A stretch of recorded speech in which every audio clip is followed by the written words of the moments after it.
Your target. देखो आप सभी को जैसे आपने एक टारगेट बना रखा है ना अपनी लाइफ का कि मुझे लाइफ में ये बनना है, ये करना है, ये मैं करके दिखाऊंगा। आपका खुद ने एक टारगेट सोच रखा होगा कि मुझे बोर्ड में 70%, 80%, 90% कितना स्कोर करना है। तो आप सभी को अभी से एक टारगेट फिक्स कर लेना है कि आप लाइफ में कितना परसेंट या फिर बोर्ड एग्जाम में कितना परसेंट स्कोर करना चाहते हो। आपका कुछ भी टारगेट हो सकता है, 80%, 90%, जो भी टारगेट होगा भाई आप उसको लिख लीजिए और जहां पर आप स्टडी करते हो वहां पर चिपका दो। हम भी खुश होंगे कि आपने हमारे से स्टडी की थी और इतने परसेंट आप लेकर आए हो। तो सबसे पहला काम आपको ये करना है। दूसरा काम बच्चों, डेली बेसिस पर आपको स्टडी करनी पड़ेगी। देखो मैं बहुत सारे बच्चों को देखता हूं वो स्टडी को प्रायोरिटी नहीं देते हैं। आप सभी कामों को भाई प्रायोरिटी देते हो, आप खाना खाते हो टाइम से, सोते टाइम से हो, सब कुछ आप टाइम से करते हो, लेकिन जो आपकी जिंदगी का सबसे ज्यादा इंपॉर्टेंट चीज है स्टडी, उसको आप प्रायोरिटी क्यों नहीं देते हो भाई। आपको डेली बेसिस पर इसको पढ़ना होगा भाई, डेली बेसिस पर आपको स्टडी करनी पड़ेगी मेरे दोस्त। लाइफ में सक्सेस तभी मिलेगी जब आप डेली बेसिस पर खुद पर मेहनत करोगे, ठीक है ना। तो प्रायोरिटी देना सीखो स्टडी के लिए, क्योंकि इसी से आपका फ्यूचर बनने वाला है, इसी से आप लाइफ में जो चाहते हो वो बन पाओगे। तो इसको प्रायोरिटी देना सीखो। प्रायोरिटी का मतलब ये है जैसे आप और कामों को टाइम से करते हो उसी प्रकार से स्टडी को भी टाइम से करिए। या जो हम आपको तरीके बताएं वो आपको फॉलो करने पड़ेंगे। सब कुछ मिलेगा आपको, ना तो बुक खरीदने की जरूरत है, ना ही नोट्स बनाने की जरूरत है, सब कुछ आपको दिया जाएगा इस रैंकर बैच में। और इतना ज्यादा बेनिफिट हमने दे रखा है भाई, 999 पूरे साल का फी कर रखा है। और जो आपको 5000 का कंटेंट, 6000 का कंटेंट अदर प्लेटफॉर्म्स पर मिलेगा वो हम आपको 1000 रुपए में पूरे साल के लिए प्रोवाइड कर रहे हैं। तो ज्यादा मत सोचिए, इतनी ज्यादा मिनिमम फी आपको शायद ही कहीं देखने को मिले। जल्दी से कांटेक्ट करिए, जल्दी से कॉल मैसेज करिए नंबर पर और आप आज ही रैंकर बैच ज्वाइन कर लीजिए, क्योंकि 100 बच्चे से अब जुड़ चुके हैं। अब फी हो सकता है आगे जाके इंक्रीज हो जाए, तो ज्यादा टाइम वेस्ट मत करो। 90+ तो लाना है, नोट्स की जरूरत है, हर चीज की नीड है, तो जल्दी से ज्वाइन करो, ठीक है बच्चों। तीसरा काम आप सभी को क्या करना है, तीसरा काम hard work plus smart work दोनों आपको करने पड़ेंगे। देखो हार्ड वर्क तो एक मजदूर भी करता है, लेकिन उसको डेली का कितने रुपए मिलता है, 300, 350, 400 रुपए। और कुछ स्मार्ट तरीके से उनसे बहुत ज्यादा अर्न कर रहे हैं। तो हमको दोनों तरीके से स्टडी करनी है, hard work plus smart work. Hard work से मेरा तात्पर्य यह है कि आप डेली बेसिस पर 2-3 घंटे पढ़ते हो, लेकिन आपको पढ़ने का तरीका नहीं पता कि हमको कैसे पढ़ना चाहिए जिससे हम किसी भी टॉपिक को लॉन्ग टर्म तक याद रख सकें। आपको उन पॉइंट्स पर ज्यादा फोकस करना है जो बोर्ड में ज्यादा पूछे जाते हैं, that's smart work, smart study जिसको बोलते हैं। और आपको इफेक्टिव तरीके से स्टडी करनी पड़ेगी। अगर आप चाहते हो सर इफेक्टिव तरीके से कैसे स्टडी की जाती है इसके ऊपर वीडियो बना दो, तो इस वीडियो के डिस्क्रिप्शन में ज्यादा से ज्यादा कमेंट्स करना, तो मैं आपको बताऊंगा कि कैसे आप स्मार्ट स्टडी कर बोर्ड एग्जाम में अच्छा खासा स्कोर कर सकते हो। बहुत सारे बच्चे डेली बेसिस पर रटना स्टार्ट कर देते, पूरा चैप्टर रट मारते हैं।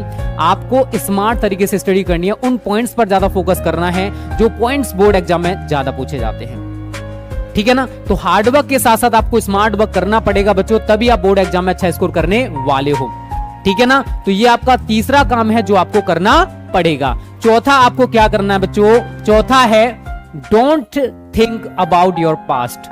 अपने पास्ट के बारे में मत सोचो। आपने 11th में पढ़ाई की या नहीं की, 10th में आपने पढ़ाई की या नहीं की, उससे कोई मैटर नहीं करता भाई। आप अगर उस पास्ट के बारे में सोचोगे कि मैंने भाई 2 महीने भी बेकार कर दिए हैं, मेरा क्या होगा, तो आपका कुछ नहीं हो सकता। आप पास्ट के बारे में मत सोचो मेरे दोस्त, हमें फ्यूचर के बारे में सोचना है। जो बीत गया उसको आप वापस नहीं ला सकते हो, लेकिन जो टाइम बचा है उसको आप यूज करके उतना स्कोर कर सकते हो जितना आप लाना चाहते हो। 10th में आपके कितने परसेंट आए वो मैटर नहीं करता भाई। मेरे खुद के 10th में इतने कम परसेंट थे, मैं खुद को बता नहीं सकता, आपको बता नहीं सकता, बट मैंने खुद पर मेहनत किया और भाई 2000 मतलब जब मैंने एग्जाम दिए थे उस टाइम में टॉपर था। तो आप खुद पर मेहनत करके सब कुछ अचीव कर सकते हो, बट आपको खुद पर मेरे दोस्त मेहनत करना पड़ेगा।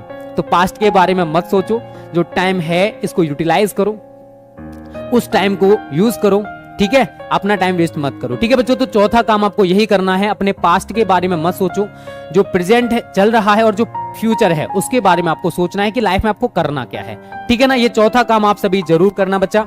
उसके बाद नेक्स्ट है आपका पांचवा, चैप्टर वाइज, ठीक है, इंपॉर्टेंट क्वेश्चंस एंड आंसर पर भी ध्यान दें। देखो हम पूरा चैप्टर तो आपको पढ़ाते ही पढ़ाते हैं, और अभी से अगर आप चैप्टर वाइज इंपॉर्टेंट क्वेश्चंस लिखते चले जाओगे और उनको याद करते चले जाओगे तो आपको बोर्ड एग्जाम में इनसे बहुत ही ज्यादा हेल्प मिलने वाली है। तो चैप्टर वाइज पूरी थ्योरी आप याद कर लो, उसके साथ साथ जो इंपॉर्टेंट पॉइंट्स हैं, जो इंपॉर्टेंट क्वेश्चंस हैं और आंसर्स हैं, उनको भी डेली बेसिस पर तैयार करो।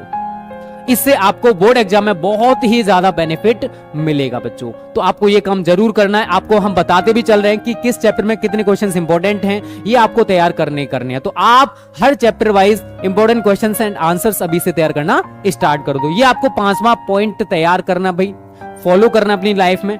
नेक्स्ट है बच्चों, डोंट वेस्ट योर टाइम। देखो time is so precious, time बहुत ज्यादा कीमती है, और एक बार टाइम चला गया तो बेटा ये दोबारा से वापस नहीं आएगा। इसी वजह से इसको वेस्ट मत करो। आप YouTube पर फालतू की वीडियोस, इंस्टाग्राम, व्हाट्सएप, आप बहुत सारे सोशल मीडिया प्लेटफॉर्म्स को यूज करके अपना टाइम कर रहे हो वेस्ट। जो 24 आवर्स हैं, जो 24 घंटे हैं, उन 24 घंटों में से अभी इस टाइम फ्री हो आप लोग, तो 24 में से मुझे पता है मैक्सिमम बच्चे अपना ज्यादा टाइम इन्हीं में वेस्ट कर रहे होंगे। नए नए दोस्त बना रहे होंगे, मिलेगा उनसे कुछ नहीं, ठीक है। फालतू की चैट कर रहे होंगे, उनसे मिलने वाला कुछ नहीं है, केवल आपका टाइम वेस्ट होगा, आपका फ्यूचर डिस्ट्रॉय होगा, ठीक है। देखो एक चीज मैं यहां पर आपको क्लियरली समझाना चाहूंगा। अभी बच्चा आप सभी के पास दो पाथ हैं, दो वे हैं, दो रास्ते हैं।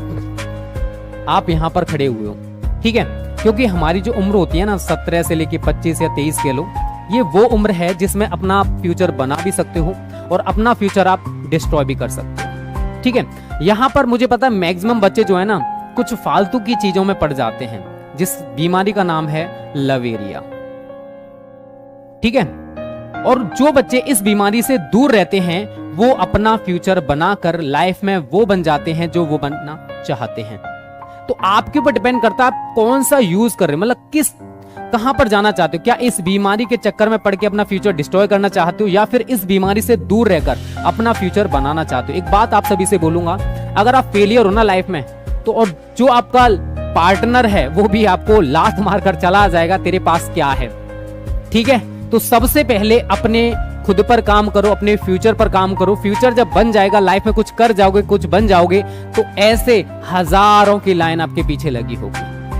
तो आपके ऊपर डिपेंड करता है कि आप करना क्या चाहते हो। ध्यान से समझना जो पॉइंट मैं आपको बता रहा हूं, क्योंकि ये जो पॉइंट है ना आप सभी की लाइफ से जुड़ा हुआ है, और इसमें 90% बच्चे भटक जाते हैं इस एज में।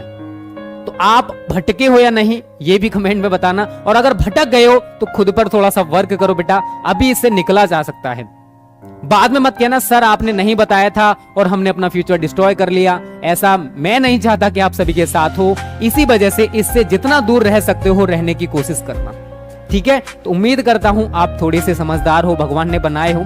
अगर थोड़ा सा डाइवर्ट हो चुके हो तो खुद पर थोड़ा सा वर्क करो, अभी भी इससे निकला जा सकता है, ठीक है ना। इतना ही आप सभी के लिए सारा काफी है, ज्यादा मैं इस टॉपिक पर नहीं बोलूंगा, ठीक है। तो ये छठा पॉइंट है बच्चा जो आपको करना है। नेक्स्ट है आपका, देखो हमें खुद को इतना कामयाब बनाना है कि हमें जो हमारे फ्यूचर में बच्चे हों उनको हमें किसी दूसरे का मोटिवेशन ना देना पड़े, हमें खुद का ही मोटिवेशन देना पड़े। देख आज मैं लाइफ में ये बन चुका हूं, तुझे भी लाइफ में यही बनना है, यही करना है।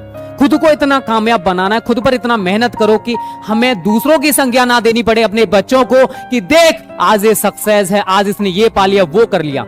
खुद को इतना कामयाब बनाना है कि अपने आने वाली पीढ़ी को हमें दूसरों की संज्ञा ना देनी पड़े। खुद का एक हम बताएं, देख बेटा मैं आज यहां पर हूं, मैंने इतना कुछ अचीव किया है, तुझे भी लाइफ में मेरे जैसा बनना है। हमें खुद की संज्ञा देनी पड़े, हमें इतना खुद को कामयाब बनाना है। इसके लिए हमें खुद पर मेहनत करनी है। हम ये सारा कब कर सकते हैं भाई, जब हम खुद पर मेहनत करके लाइफ में कुछ बन जाते हैं, तभी तो आप अपने बच्चों को दे पाओगे, देख मैं सक्सेस हूं।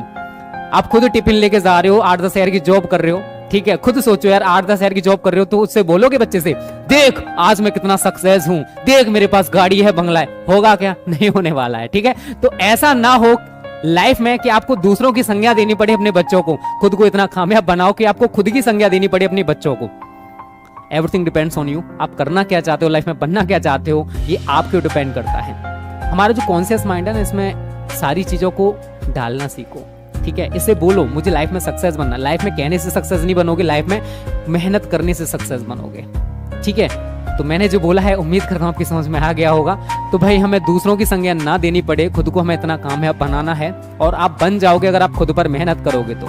सक्सेस मिलेगी जरूर मेरे दोस्त, एक दिन जरूर मिलती है, उसके लिए सालों की मेहनत होती है। सालों आप मेहनत करते हो तब जाकर एक दिन आपको सक्सेस कम मुंह देखने को मिलता है, ठीक है ना। तो ये पॉइंट आप सभी की लाइफ से जुड़ा हुआ बहुत ही ज्यादा इंपॉर्टेंट पॉइंट है, ठीक है। लास्ट पॉइंट आपको क्या करना बच्चा, मैंने 8 पॉइंट्स आपको बताए हैं। 8वां पॉइंट है make a good time table. देखो एक चीज होती है बच्चा, आप सुबह उठते हो, फ्रेश होते हो, उसका खाना पीना, अपनी लाइफ का एक शेड्यूल बनाओ कि मुझे इतने से इतने टाइम ये करना है, इतने से इतने टाइम ये करना है। एक चीज मैं छोटा सा एग्जांपल आप सभी के साथ शेयर करूंगा। देखो बच्चा, जब आप कॉलेज जाते हो या स्कूल जाते हो तो आपके हर सब्जेक्ट का एक टाइम होता है कि सुबह 8 से 8:30 तक इस सब्जेक्ट की क्लास चलेगी, 9 से 9:30 तक इस सब्जेक्ट की क्लास चलेगी। होता है ना एक time table, proper time table होता है। क्यों होता है? अगर वो टाइम टेबल हम एक दिन के लिए इरेगुलर कर दें, हम किसी भी टीचर से बोल दें कि आपका जो मन करे जिस क्लास में जाओ उस क्लास में चले जाओ, ऐसा करने से क्या होगा कि एक ही क्लास में 2-2 3-3 टीचर घुस रहे हैं, किसी क्लास में टीचर जा ही नहीं रहा है, ऐसा ही होता है ना। इसी को अपने ऊपर फॉलो करो। अगर हमने एक प्यारा सा टाइम टेबल नहीं बनाया हुआ है, हमारे पास खुद का एक टाइम टेबल नहीं है, तो आप डेली बेसिस पर क्या ऑल सब्जेक्ट को टाइम दे पाओगे? आज आपने हिंदी पढ़ लिया, कल इंग्लिश पढ़ लिया, परसों फिजिक्स पढ़ लिया, ऐसे करके होता है ना। किसी दिन 2 पढ़ लिया, किसी दिन पढ़ाई नहीं की, होता है नहीं होता? होता है ना। तो आपको सबसे पहले बच्चा एक प्यारा सा खुद से एक टाइम टेबल बनाना है, जिसको फॉलो करके आप डेली बेसिस पर उसी टाइम टेबल के अकॉर्डिंग स्टडी करोगे। और 2 प्रकार के टाइम टेबल मैं बताता हूं आपको। एक खुद का डेली टाइम टेबल बनाओ, आप पूरे दिन में आज क्या क्या तैयार करना चाहते हो, वो होता है daily time table. All subject लिखो, Hindi, English, physics, chemistry, maths, bio, उनमें आप क्या स्टडी करना चाहते हो, उसको बोलते हैं डेली टाइम टेबल, जो आपको डेली बेसिस पर 10 से 15 मिनट में आपको बनाना ही बनाना है, ठीक है बच्चों। तो ये 8 पॉइंट्स हैं, अगर आप ये फॉलो करते हो तो आप अभी से पढ़कर भी बोर्ड एग्जाम में अच्छा खासा स्कोर कर सकते हो। ये वीडियो आपको कैसे लगी, और अगर आप इसी प्रकार की वीडियोस, मोटिवेशन वीडियोस पाना चाहते हो तो ज्यादा से ज्यादा कमेंट्स करना, जिससे कि हम इस टाइप की वीडियोस आपको 2-3-4 दिन में ला सकें।